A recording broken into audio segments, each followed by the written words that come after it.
Pourquoi j'aime tellement ce thème de la relation à l'argent par rapport à d'autres thèmes que je peux animer et bien aussi, c'est que c'est une porte d'entrée qui est beaucoup plus rapide pour aller dans les profondeurs de l'être humain. Parce qu'on a donné tellement de poids à l'argent, on a donné tellement de pouvoir à l'argent que ça parle vraiment de nos peurs existentielles. Souvent l'expression « gagner sa vie » sous-entend qu'on peut la perdre, donc mourir. Donc on donne le pouvoir à l'argent de nous maintenir vivants en quelque sorte. Donc ça parle de peurs vraiment très très fortes. Mais ça parle aussi des aspirations profondes des êtres humains qui donnent le pouvoir à l'argent de rendre ça possible ou pas, ou qui s'empêchent de se réaliser, comme je l'ai fait moi-même pendant une période, pour des peurs ou des questions d'argent. Donc ça parle beaucoup de la relation de nous à nous, de la valeur qu'on se donne, donc de l'estime de soi, mais également de l'amour qu'on se donne. Parce qu'au fond, chaque fois qu'on se sacrifie, chaque fois qu'on s'empêche de vivre quelque chose qui aurait du sens et qui nous amènerait de la joie, c'est qu'on n'est pas beaucoup en amour avec soi-même, malheureusement. Ma relation à l'argent, elle était plutôt compliquée. J'essayais de compenser avec l'argent quelque chose qui n'était pas présent en moi. Je croyais que ça me faisait du bien, que c'était la solution, alors qu'au fond, ça ne m'amenait aucune solution à mes problèmes d'insécurité. Partout où j'ai travaillé, je cherchais à être apprécié. Ça, je peux vraiment voir que je cherchais le regard positif de l'autre. Et dans ce sens-là, j'avais une grande capacité à faire le caméléon. Donc ça, j'étais vraiment très très fort. J'avais une sorte d'intuition par rapport à ça. Et c'était encore vraiment une fois correspondre à ça pour recevoir de l'attention positive, c'est très clair. J'ai vraiment donné tout le pouvoir aux autres de décider la valeur qu'on me donnait en termes financiers. Ce qui fait que après coup, je me suis rendu compte bien plus tard que j'étais régulièrement moins bien payé que les autres, inévitablement, puisque je ne demandais pas ma part. Donc certains la donnaient parce qu'ils estimaient juste, mais d'autres donnaient un peu des sucres pour me faire plaisir, mais au fond, j'aurais pu exiger plus, très clairement. Je demandais des montants absolument ridicules comme salaire possible. Au fond, ils m'ont dit, vous savez, vous avez le droit de demander plus, donc ça devait vraiment être ridicule pour qu'on me dise ça. Mais c'était tellement parlant, au fond, du peu de valeur que je m'accordais.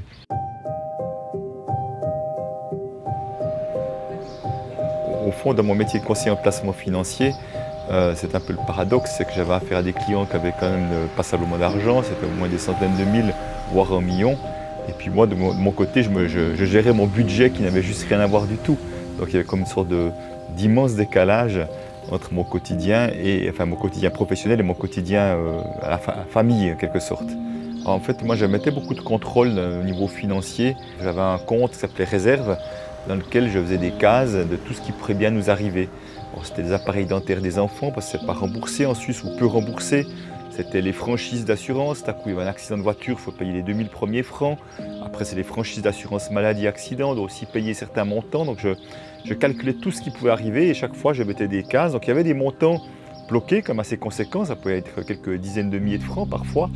Et après, quand j'avais plus d'idées sur qu'est-ce qui pourrait arriver, je faisais une dernière réserve qui s'appelait divers et imprévus, si tout à coup j'avais manqué quelque chose.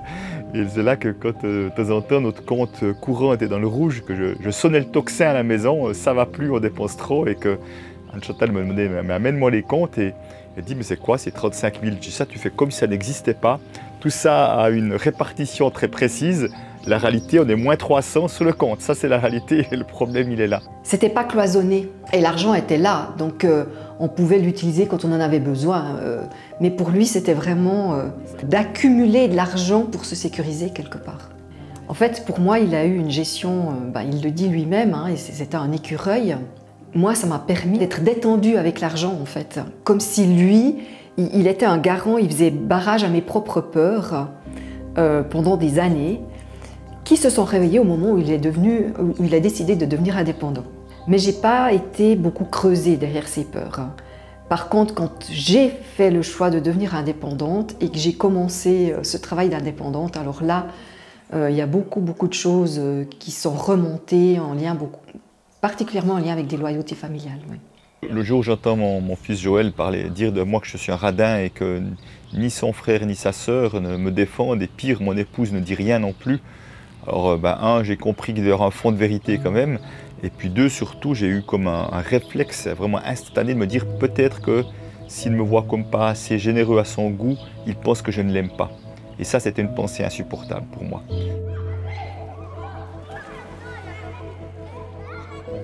Et dès que j'ai commencé à faire un peu de développement personnel en 2004, j'étais toujours plus en décalage entre qui j'étais et les valeurs que je ne vivais plus dans la banque. Et j'ai décidé que tout ce que j'apprenais à côté, j'allais le mettre en place, en action dans la banque. J'ai décidé que mon travail serait mon atelier de développement personnel. J'allais évoluer, j'allais changer et j'allais expérimenter des choses nouvelles.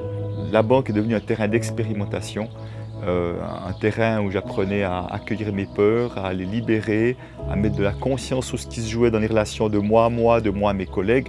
Quand j'ai parlé en séance aux collègues, tous les autres me disent « Ah, c'est dingue, tu mets des mots sur ce qu'on vit ». Mais enfin, c'est comme si j'avais vraiment un pas d'avance sur eux dans ma capacité à nommer ce qui se passait, ce qui se jouait en moi, mais ce qu'ils vivaient tous au fond. Début 2007, Peter Koenig anime le premier atelier que j'organise pour lui ici en Suisse. Et alors c'est une révélation pour moi. D'une part, je vois qu'il se passe des choses incroyables dans l'atelier, dans le sens de la profondeur de ce que les gens vivent. Je vois que cette porte d'entrée de la relation à l'argent amène à des endroits insoupçonnés. Et je dis, je vais essayer, on verra bien, quoi. Et de fil en aiguille, j'ai vu que c'était, j'avais une capacité à le faire. Et puis surtout deux, c'était assez extraordinaire, parce que je pensais que de mon ancienne vie, c'était vraiment rejeté à tout jamais. D'un coup, ça donnait du sens à mon métier de banquier, à mon métier de conseiller en placement financier. J'avais une vraie expérience avec ceux qui avaient plus d'argent que la moyenne. Je pouvais en parler en connaissance de cause, des successions, toutes les histoires qui se jouent, des peurs, des gens fortunés. Enfin, tout ce matériel que j'avais engrangé devenait précieux pour cette nouvelle spécialité. Ce n'est pas un séminaire sur comment devenir riche ou comment se donner des mantras pour devenir riche, mais c'est vraiment, il y avait à la fois des questions que je ne m'étais jamais posées sur l'histoire de l'argent dans ma famille et dans mon histoire de vie, et puis comment l'argent était là-dedans, comment moi je relationne avec, et puis ce qui résonne chez moi. Dans ce qui me touche aussi dans l'approche proposée par Christian, c'est ce côté vraiment très, très complet qui vient toucher plein de facettes. Autant il y a des facettes qui sont extrêmement symboliques, qui peuvent aller chercher dans la valeur qu'on s'accorde à soi-même ou qui vont chercher dans l'intergénérationnel. Et puis il y a des choses vraiment très concrètes en même temps. C'est tellement important, je trouve, de parler de notre relation à l'argent et d'une relation consciente à l'argent. Il y a encore finalement assez peu de gens qui le font, surtout dans nos sociétés européennes. Aux États-Unis, je pense que c'est beaucoup plus développé. On a un lien qui est encore tabou à l'argent et qui pourtant cache énormément de choses. Notre lien à l'argent, ce n'est pas simplement notre relation à l'argent en tant que monnaie. Il est vraiment un lien, et Christian l'explique très bien, à toute notre vie en général, que ce soit nos relations avec le monde, nos relations avec nos amis, nos relations avec notre conjoint, avec le travail, etc. Ça touche en fait tous les domaines. Et pour moi, c'était essentiel de parler de ce sujet-là dans Métamorphose. Mon endroit de ressourcement favori, c'est la montagne. Tu vois ces montagnes, tu dis, je ne sais pas, elles ont des dizaines de milliers ou des millions d'années, je ne sais pas au juste, mais enfin tellement long, et ça me met à quel point je suis juste de passage. C'est comme ça me permet de prendre du recul. Et je vis ce paradoxe souvent, c'est que je me sens tellement petit face à cette immensité, et au moment où j'accepte cette petitesse, je ressens beaucoup de grandeur à l'intérieur. C'est comme si je me connectais à cette grandeur et que je la ressentais à l'intérieur de moi. Et c'est vraiment très, très nourrissant, c'est très porteur, et je sens ma vibration qui change automatiquement. C'est vraiment le moyen le plus simple pour moi de me sentir bien, c'est d'être en nature, et à la montagne en particulier. Vraiment ce côté brut et pur de la nature, ça c'est pour moi, c'est merveilleux. Ça n'a pas de prix, c'est vraiment le cas de le dire.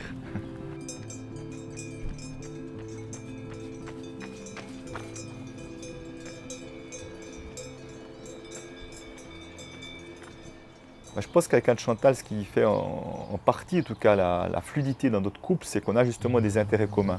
La nature fait autant l'un que l'autre. On aime ça, on aime la montagne les deux. Si on aimait la mer et la montagne, ce serait plus compliqué, mais on aime les deux la montagne. On adore aller dans ces lieux-là. Donc nos sources de ressourcement sont pratiquement les mêmes. Donc c'est facile à partir de là de s'organiser ces moments de bien-être. Et on les recherche l'un et l'autre. Donc ça, c'est vraiment une grande chance. On a pratiquement tout en commun, je dirais, dans ce qu'on aime faire.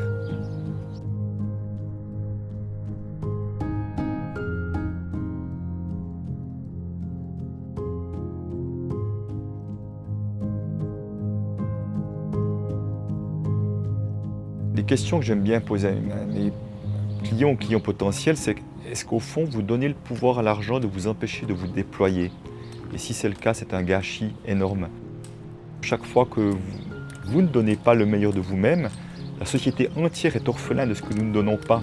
Il ne s'agit pas de se culpabiliser, mais de se dire si l'argent m'empêche de quelque chose, c'est que j'ai à m'occuper de ma relation à l'argent, parce que ce n'est pas juste. Et au fond, je crois que chaque être humain est comme moi, il a envie de contribuer à quelque chose de positif. Donc chaque fois, je me pose la question, comment est-ce que je peux contribuer plus et mieux, et qu'est-ce que je peux mettre en place qui va permettre cela, tout en me respectant bien évidemment. Donc c'est vrai que ce chemin de pacification de relation à l'argent passe inévitablement par changer son regard à soi, et qui changera son regard aux autres, et même changer son regard à la vie.